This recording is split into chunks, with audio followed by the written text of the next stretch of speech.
Good morning, or afternoon. As you can maybe see, we got another bunch of snow, which is fine. It's winter time. We expect to have snow around here. When I first moved here, we used to have snow drifts up to my shoulders by now, where the snow was for snowplow plowed. Anyway, got stuck in the driveway yesterday going to work that I wasn't supposed to be doing. I think I made a video about that. Yes, I did.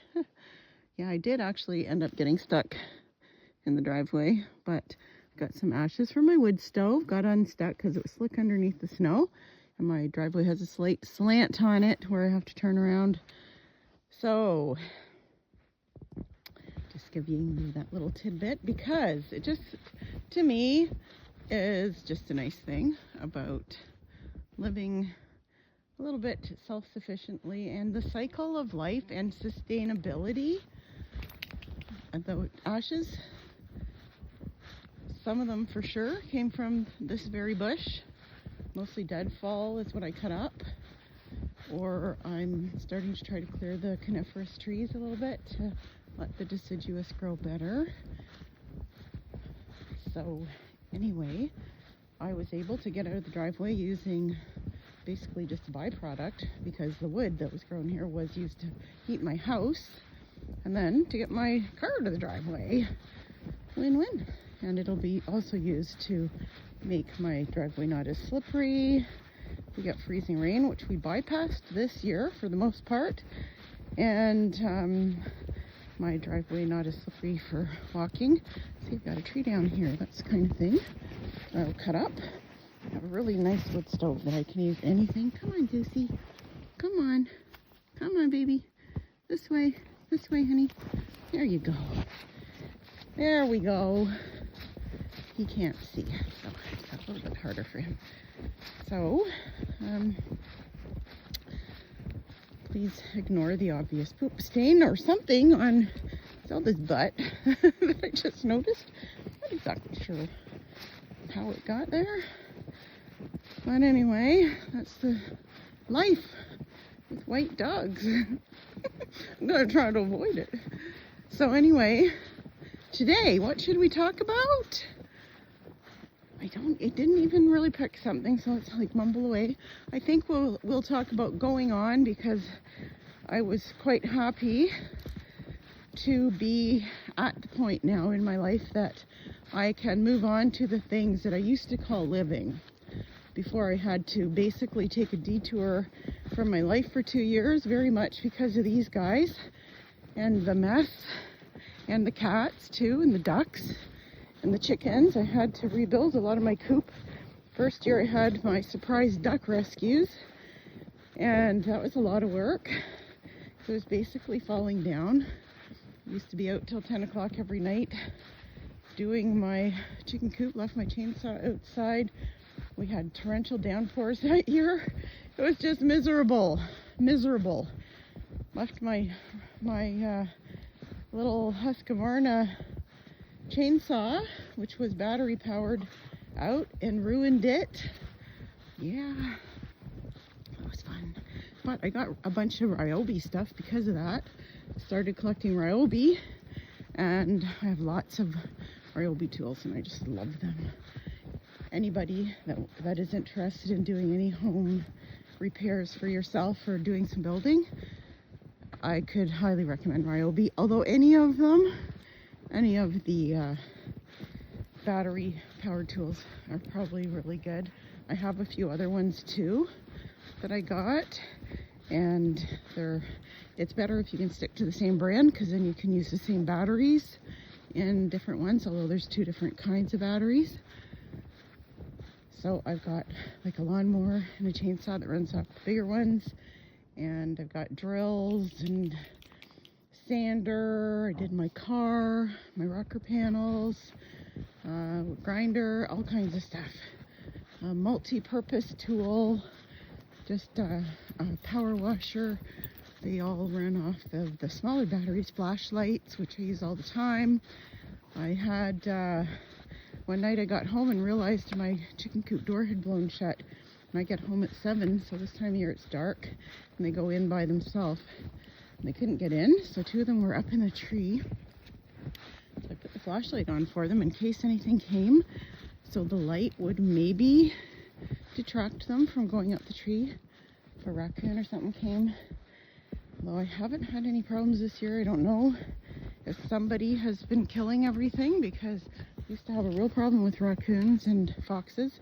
But I put electric fence around my duck coop. I don't know if that has gotten rid of them. If they just like are scared to come around, or if something else has got them. I tragically lost 2 cats this summer, and it just breaks my heart.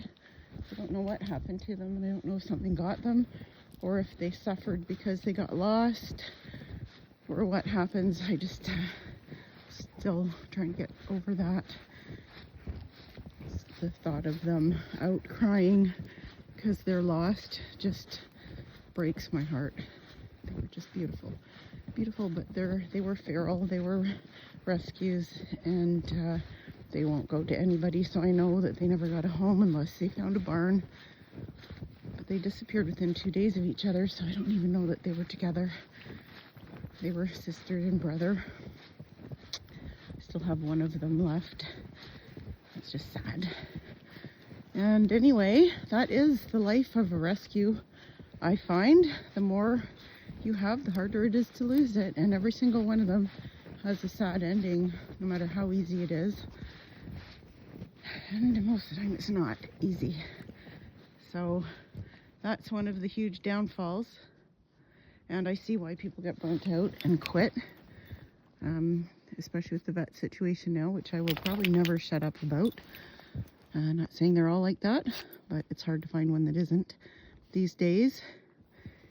Or if they are not that way, they are under great pressure to be by regulations or one way or the other. You can, I believe, give your own needles to your dogs if you know how, or there is a vet tech that will do it, come to your house and do it, but you have to get the medication. Well, I'm pretty sure I have not yet found a vet that's going to sell me medication and forego their $50 for giving a shot. But anyway, I'm working on it though, and also to try to get some rabies clinics maybe going in the area, or lots of areas, because many dogs are going without treatment or even their shots. The problem is, if they don't have their shots, they can't get treatment. A lot of vets will not even, they're down on the list if they haven't got their shots, and their $150 checkup once a year. Obviously, when you have this many dogs, that's a big expense. Even just a little bit of a Goodwill discount would have made all the difference for me. But it was just basically, I don't care. I don't care. You got all those dogs. It's your problem. It's not that I got all the dogs because I wanted to give myself a freaking lifetime of anxiety over vet bills. It's because they needed me and I couldn't say no. It's that simple. I will be putting everybody's story up soon. Anyway, what a beautiful weather. Now I forgot what I was even supposed to be talking about today. Oh yes, turning the corner. That's what. Hey. I'm at the point now that I can start working again on my own stuff. I made some beautiful, they're like walking sticks, but they're more decorative, I'm gonna say, because when I walk back here, if I find a nice stick with character, I've never been able to use it in the wood stove, so I have a bit of a collection. I used to get really mad when I was married because I would put all these stumps away because I saw them as art and I could use them, and my husband would keep burning them in the wood stove. I'm pretty sure he burnt a good amount. Of them. And even now I struggle, because now that I'm doing it by myself, it's kind of hard because there's so much wood that I should be just throwing in the wood stove, and I'm keeping. It makes getting wood for the wood stove a challenge. But anyway, and those aren't even really the pieces I'll be able to use, because I have to have something that's easy to transport and display, because they're going to be going into my sister's store in Aurelia, Ontario. So I will probably make a video about that at some point too. Anyway, I was really happy with the way they came out. I started a knitting project this morning, which I'll have more about. It's making headbands and mostly smaller items because I can make more in a shorter time, and because we're ultimately trying to go to organic and handmade wool, farm-made wool, and that's really pricey, like $30 a ball. The other option that I'm looking at right now is just using recycled wool. I did buy some that's made from plastic bottles, which I think is awesome. They're not Canadian, they're made in India, but a lot of our recycled stuff, I believe, goes overseas.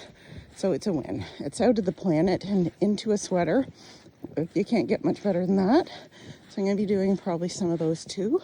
But anyway, I'm very excited because I started my first little headband project today.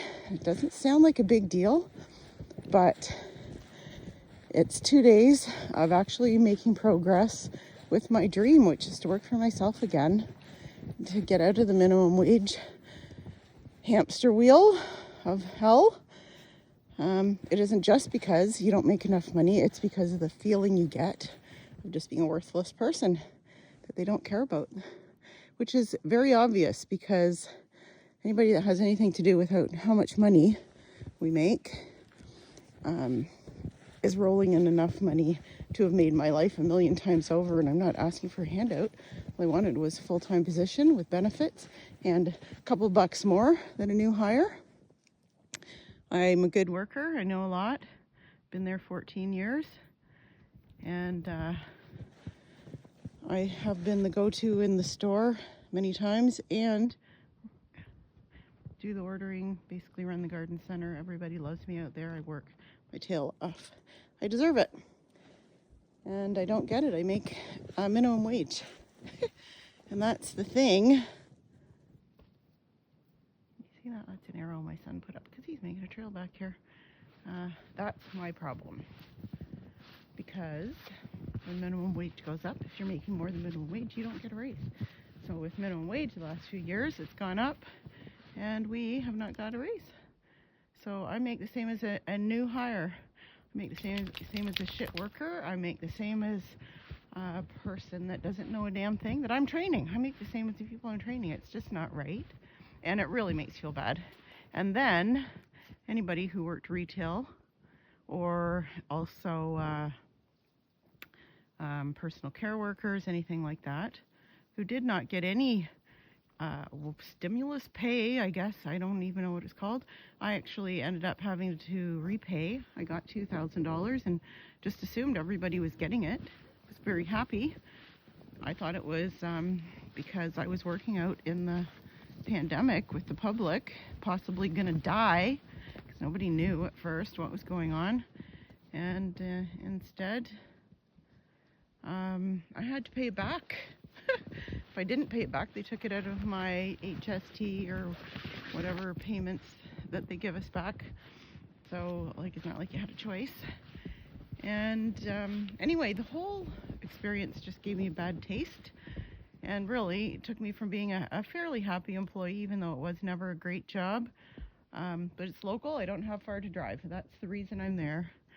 And I don't want to give up my house. And I don't want to drive a half an hour to the next town in this kind of weather. Bad enough sometimes coming from the store in town.